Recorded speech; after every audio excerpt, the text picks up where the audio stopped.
Hello everyone, welcome back to my channel. आज की video में हम पढ़ेंगे contribution of Muslim system of education in the development of modern Indian system of education, यानी कि आधुनिक भारतीय शिक्षा प्रणाली के विकास में मुस्लिम शिक्षा प्रणाली का क्या योगदान रहा। इससे पहले हम मेरिट्स और डिमेरिट्स पढ़ चुके हैं, तो आपको प्लेलिस्ट में सारी वीडियोज़ मिल जाएगी। तो ये लास्ट वीडियो है कि मुस्लिम सिस्टम का जो इंडियन सिस्टम ऑफ एजुकेशन है, जो आज का सिस्टम है, उसमें क्या योगदान रहा। तो देखिए, सबसे पहले वैदिक एजुकेशन आई, उसके बाद Buddhist education, then medieval education और मॉडर्न एजुकेशन, जो कि आप आज पढ़ रहे हैं। तो धीरे धीरे कुछ ना कुछ चेंजेस आते गए। वैदिक एजुकेशन से बुद्धिस्ट एजुकेशन में कुछ चेंजेस आए, बुद्धिस्ट एजुकेशन से मेडिएवल एजुकेशन मुस्लिम कालीन में कुछ चेंजेस आए, और सब ने कुछ ना कुछ योगदान दिया है मॉडर्न एजुकेशन में। लेकिन सबसे ज़्यादा योगदान किसका रहा?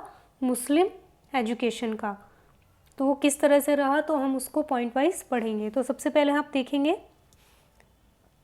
Beginning of regular financial assistance, यानी कि नियमित वित्तीय सहायता की शुरुआत यहीं से की गई थी। जो फाइनेंशियल एड होते थे इंस्टीट्यूशंस को, जो राजा महाराजा, आपको मैंने इससे पहली वाली वीडियो में सारी चीज़ें बताई हैं कि सारी फाइनेंशियल जो नीड्स होती थी उसको एम्परर्स ही पूरी करते थे। हॉस्टल्स की सुविधाएं, रहने की, खाने की, बच्चों की बुक्स, फीस, सबकी सुविधा कौन करते थे? राजा महाराजा करते थे मुस्लिम काल में। तो देखिए, आपको नोट डाउन करना है, the regular financial aid to educational institution in our country was started by the Muslim emperors। ये किसके द्वारा शुरू की गई थी? मुस्लिम राजाओं के द्वारा। No doubt these aids were confined to Muslim educational institutions only। ये फाइनेंशियल सुविधाएं जो थी, ये वित्तीय सुविधाएं जो थी, सिर्फ मुस्लिम इंस्टीट्यूशंस को ही दी जाती थी। लेकिन फिर भी ये कहीं ना कहीं शुरुआत थी modern Indian system of education की। तो it generally believe that the system of grant in aid to educational institution in our country began with the declaration of Wood dispatch in 1854 during British period. British period में ये declare किया गया था, financial aid स्कूलों को, इन सबको दी जाएंगी, institutions को दी जाएंगी। लेकिन फैक्ट यही है कि the system of financial aid to educational institution was initiated by Muslim rulers of medieval period. लेकिन इसकी शुरुआत मुस्लिम रूलर्स ने ही की थी। फाइनेंशियल एड, मकतब्स, मदरसास बनवाना, और फिर उसमें जितनी भी सुविधाएं हैं, ये सब की शुरुआत किसने की थी? मुस्लिम रूलर्स ने। तो ये कॉन्ट्रीब्यूशन है मेडिएवल एजुकेशन का मॉडर्न सिस्टम में। नेक्स्ट हम देखेंगे beginning of state interference in the organization and administration of education. शिक्षा के संगठन और प्रशासन में राज्य के हस्तक्षेप की शुरुआत भी मेडिएवल सिस्टम में ही हुई थी। तो देखिए, जो मेडिएवल पीरियड था, इसमें क्या होता था? मेडिएवल पीरियड में पढ़ाई लिखाई का जो सारा कंट्रोल था, किसके हाथ में था? मुस्लिम एम्परर्स के हाथ में था, क्योंकि वही सारी सुविधाएं प्रदान कर रहे थे। उन्होंने ही एजुकेशन सिस्टम स्टार्ट किया था। वैदिक पीरियड में गुरुज के हाथ में था, और बुद्धिस्ट पीरियड में संघ के हाथ में कंट्रोल था। तो यही मॉडर्न सिस्टम ऑफ एजुकेशन में है कि जो एजुकेशन सिस्टम का जो कंट्रोल है वो किसके हाथ में है? गवर्नमेंट के हाथ में होता है। बट इसमें सबसे ज़्यादा कंट्रीब्यूशन मुस्लिम एजुकेशन सिस्टम का क्यों है? Because beside providing financial aid to maktabs and madrasas, the Muslim emperors also interfere in the administration and organization and in development of curriculum and appointment of teachers। तो वो क्या करते थे? Teachers को appoint करते थे, करिकुलम डिसाइड करते थे, करिकुलम किस तरह से बनाना है उसको डिसाइड करते थे, मकतब्स एंड मदरसास को फाइनेंशियल सुविधाएं तो वो भेजते ही थे। इसके साथ इन्होंने इन चीज़ों की भी शुरुआत की थी। तो we may take it as the beginning of government control over education. तो यहाँ से शुरुआत हुई थी गवर्नमेंट के कंट्रोल की, किस पर? एजुकेशन पर।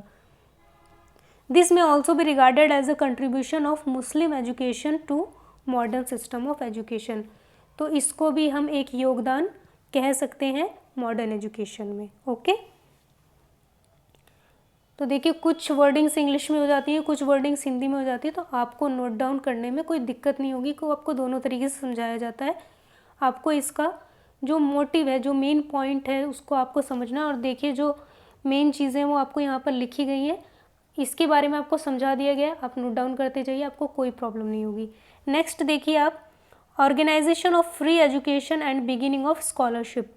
निःशुल्क शिक्षा की व्यवस्था और छात्रवृत्ति की शुरुआत भी मुस्लिम कालीन शिक्षा प्रणाली से ही हुई थी। तो किस तरह से हुई थी, तो हम यहाँ पर देखेंगे। इन मेडिएवल पीरियड में क्या होता था, बोथ प्राइमरी और सेकेंडरी एजुकेशन सिस्टम होते थे। प्राइमरी एजुकेशन और हायर एजुकेशन वर फ्री, तो दोनों क्या होते थे, दोनों में मुफ्त निःशुल्क शिक्षा प्रदान की जाती थी, कि किसी भी तरह की कोई फीस नहीं लगती थी। फूड जो होता था स्टूडेंट्स को, जो हॉस्टल्स में रहते थे, उनको फ्री में प्रोवाइड किया जाता था। Practice of awarding scholarship to able and poor students also begin. तो देखिए जो योग्य बच्चे थे, एबल एंड पुअर स्टूडेंट्स, जो योग्य बच्चे थे यानी कि जिनके अच्छे मार्क्स आते थे, और पुअर जो गरीब बच्चे थे, उनको भी स्कॉलरशिप यानी कि छात्रवृत्ति देने की सुविधा मुस्लिम काल से ही शुरू की गई थी। उनको छात्रवृत्ति गरीब बच्चों को इसलिए दी जाती थी ताकि वो अपना खाना पीना बाकी सब चीज़ें अच्छे से कर सकें, उनका रहन सहन अच्छा हो जाए, इसके लिए उनको प्रोवाइड की जाती थी। तो सेम आज के टाइम में भी होता है। ये इतना पॉसिबल नहीं है कि गवर्नमेंट कम्प्लीटली फ्री कर दे मुस्लिम कालीन सिस्टम की तरह, कि सब कुछ फ्री कर दे एजुकेशन सिस्टम में, प्राइमरी भी हायर भी, लेकिन गवर्नमेंट भी कोई ना कोई स्कीम लाती रहती है एक सर्टेन लेवल पर। जैसे कि प्राइमरी में फ्री कर दिया गया है सरकारी स्कूलों में सब कुछ, तो इस तरह से कुछ स्तर पर इस तरह की स्कीम्स लाती रहती है जिससे सभी बच्चों को शिक्षा प्राप्त हो सके। और यहाँ पर भी जो योग्य बच्चे हैं और जो गरीब बच्चे हैं उनको स्कॉलरशिप दी जाती है। तो ये भी योगदान रहा मुस्लिम सिस्टम ऑफ एजुकेशन का, वहाँ से ही ये सब लिया गया है। नेक्स्ट देखेंगे हम, division of education in different levels and categories. विभिन्न स्तरों और श्रेणियों में शिक्षा का विभाजन, वो भी कहाँ से शुरू हुआ था, मेडिएवल पीरियड से ही शुरू हुआ था। तो इसमें मकतब्स और मदरसास के बारे में पढ़ाया गया। तो मकतब्स में क्या होता था, प्राइमरी एजुकेशन दी जाती थी और मदरसा में हायर एजुकेशन दी जाती थी। तो ये डिवीज़न यहीं से स्टार्ट हुआ था। तो पहले तो वो प्राइमरी और हायर एजुकेशन था, उसके बाद उसमें सब डिविजन्स भी हो गए थे आगे, और भी उसमें विभाजन हुए कई स्तरों पर। तो हम ये कह सकते हैं कि यहीं से लिया गया है शिक्षा को श्रेणियों, शिक्षा का विभाजन श्रेणियों में। थोड़ा सा कन्फ्यूजन हो जाता है। नेक्स्ट देखिए, material and spiritual development of human beings, 5th part हम देखेंगे। तो यहाँ पर देखिए मनुष्य का भौतिक और आध्यात्मिक विकास, तो वो भी इसी काल से लिया गया है। तो most of the scholars regard, तो देखिए बहुत सारे स्कॉलर्स हुए हैं जिन्होंने कहा है कि वैदिक system of education, Buddhist system of education और मेडिएवल सिस्टम ऑफ एजुकेशन, तीनों कहीं ना कहीं religion based system of education थे, जिनको धर्म की तरह देखा जाता था। उसमें मतलब धार्मिक चीज़ें ज़्यादा पढ़ाई जाती थी, जैसे वैदिक धर्म में हिंदू धर्म के बारे में, बुद्धिस्ट धर्म में बौद्ध धर्म के बारे में, और मुस्लिम एजुकेशन में मुस्लिम धर्म के बारे में ज़्यादा जोर दिया जाता था, उनकी संस्कृति और धार्मिक शिक्षा पर। तो ये कहीं ना कहीं ये सारी चीज़ें सही थी कि इन एजुकेशंस में धर्म पर ज़्यादा जोर दिया जाता था। लेकिन on the other hand it is also true that in Muslim system of education both teachers and students led a very rich and lavish life instead of simple and austere life। तो देखिए जो मुस्लिम राजा थे वो बहुत ही lavish life जीना पसंद करते थे। तो मुस्लिम एजुकेशन में क्या था, जो टीचर्स थे और स्टूडेंट्स थे उनको इस तरह से सुविधाएं प्रदान की जाती थी कि वो बहुत ही लैविश और अच्छी लाइफ जीते थे, मतलब मटेरियलिक चीज़ों पर ज़्यादा ध्यान दिया जाता था। तो हम कह सकते हैं The enjoyment of worldly pleasure was the main aim of Muslim system of education। तो वर्ल्डली प्लेजर मतलब सुख सुविधाएं, ये मेन एम होता था मुस्लिम एजुकेशन सिस्टम का। तो देखिए, आप देख सकते हैं कि मुस्लिम जो रूलर्स थे उन्होंने कितनी अच्छी अच्छी चीज़ें बनवाई हैं। तो मतलब उनको ये चीज़ें पसंद थी, वो इन चीज़ों का शौक रखते थे। तो इसको कहीं ना कहीं मॉडर्न एजुकेशन में भी लिया गया है। In the modern education system apparently the emphasis is on material prosperity, but indirectly the demand for spiritual development is intense। तो आज के टाइम भी भौतिक चीज़ों पर ज़्यादा ध्यान दिया जाता है, इनडायरेक्टली भौतिक चीज़ों पर ध्यान दिया जाता है आध्यात्मिक चीज़ों का विकास करने के लिए। ओके, नेक्स्ट हम देखेंगे specialization in higher education and awarding of degrees. तो ये भी यहीं से स्टार्ट हुआ था, उच्च शिक्षा में विशेषज्ञता और डिग्री प्रदान करना। उच्च शिक्षा में विशेषज्ञता और डिग्री प्रदान करना यहाँ से कैसे स्टार्ट हुआ था? तो देखिए, जो वैदिक एजुकेशन थी और बुद्धिस्ट एजुकेशन सिस्टम था, वहाँ पर भी हायर एजुकेशन प्रोवाइड की जाती थी, हायर डिग्रीज दी जाती थी हायर एजुकेशन में। लेकिन जो स्पेशलाइजेशन था, किसी एक सब्जेक्ट के लिए जो स्पेशलाइजेशन था, वो कहाँ से स्टार्ट हुआ था?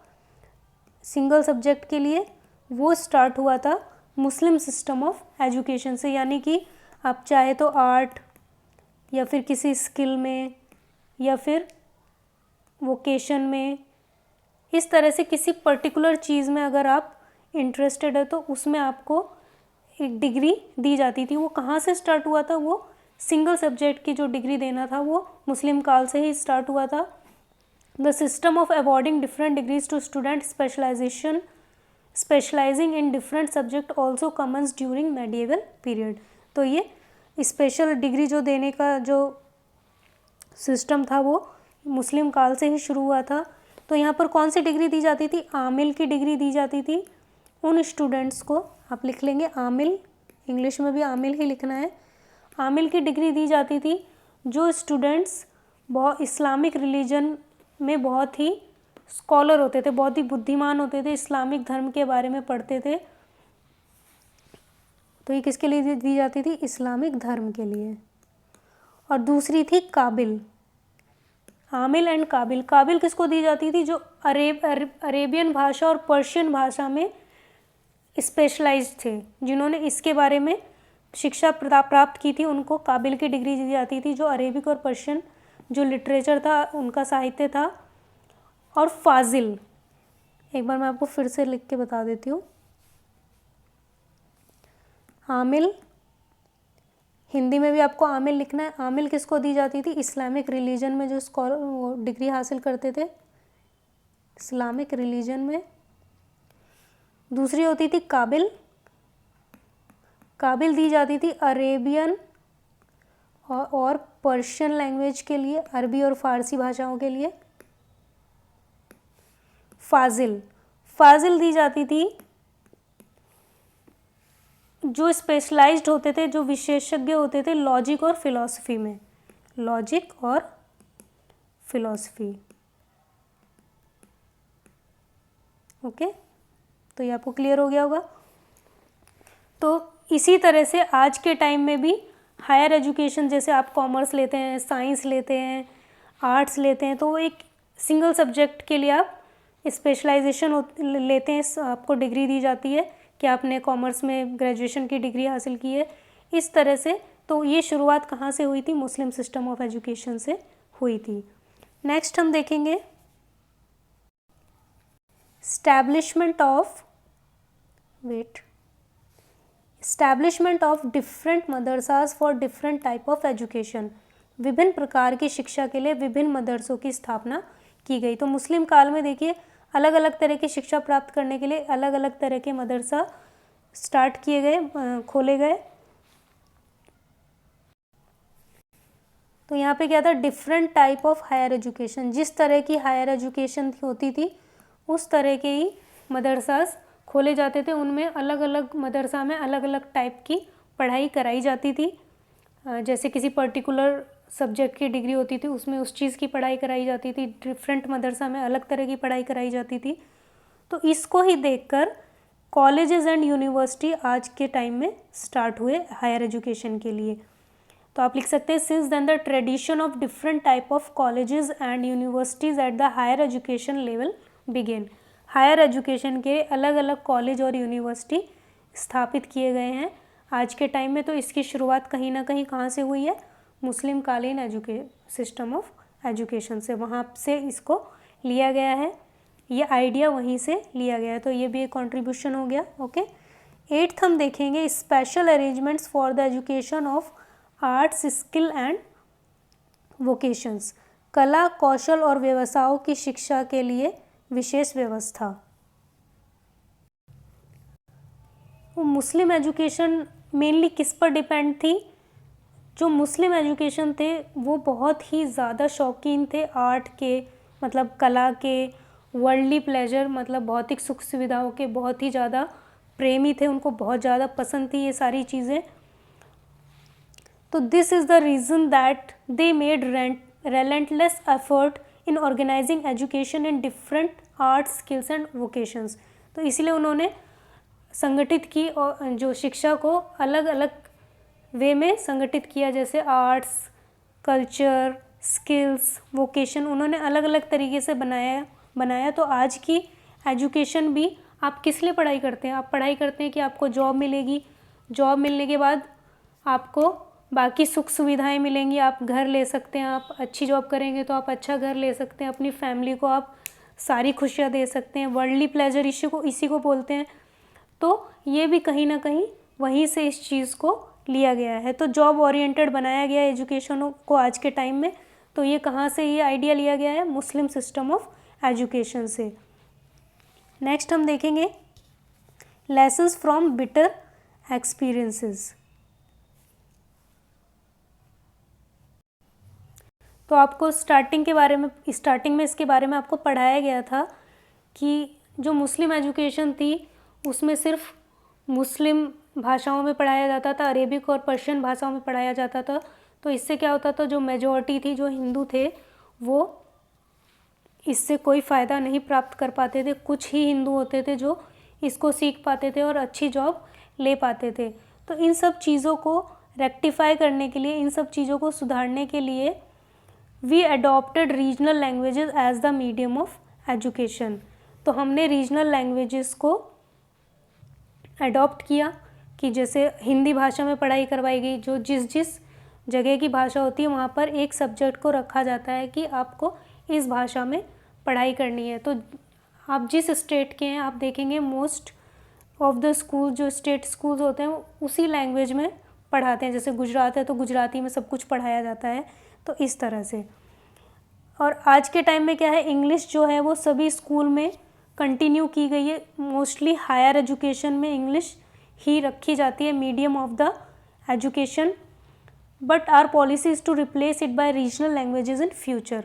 लेकिन गवर्नमेंट इस पर वर्क कर रही है कि फ्यूचर में ऐसी पॉलिसी लाई जाए कि इसको रीजनल लैंग्वेज जो उस जगह की स्थानीय भाषा है उससे रिप्लेस कर दिया जाए और उसी भाषा में पढ़ाया जाए जिसको बच्चे समझते हैं।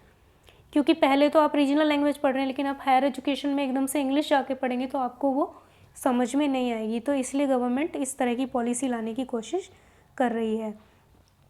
तो similarly we have benefited from other shortcomings of Muslim system of education and have tried to rectify them in modern system of education।